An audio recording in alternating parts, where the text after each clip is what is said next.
perfect lead-in for my question, which I have to read. Putting impeachment aside, it seems at this point that Joe Biden clearly has the support of black voters, while Elizabeth Warren clearly has the support of millennials, with what seems as very little crossover support in either direction. Yet both factions together are essential for a decisive Democratic win, as was the case with Obama's victory, who brought out both groups in record numbers. Whichever way this ultimately goes, how do you convince either group of supporters to enthusiastically come out on Election Day for a nominee they do not believe in? Yeah, no, that certainly I think will be, that's going to be the broad challenge. And what traditionally has happened, Democrats fall in love, Republicans fall in line.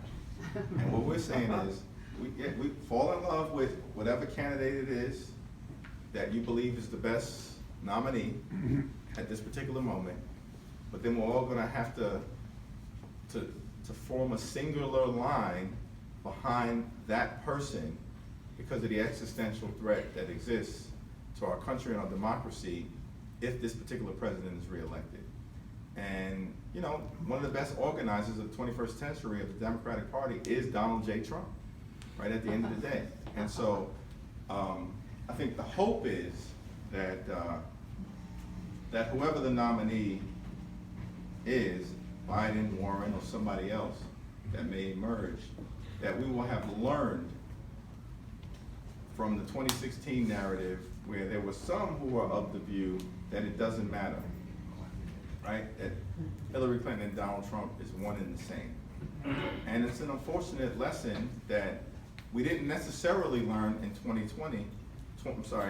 2000, where a similar narrative had been articulated by some on the hard left, that doesn't matter if it's George W. Bush or Al Gore, they're one and the same, right? He's a corporate Democrat.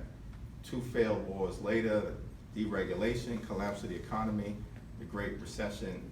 I mean, you would think we could have amplified and learned from that, but we didn't.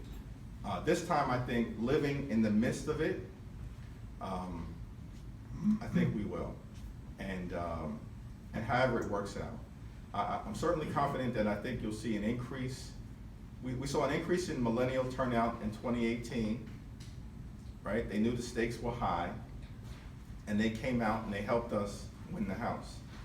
And in certain areas, we saw an increase in African American turnout, and I expect, whether it's Biden or not, we see that in 2020.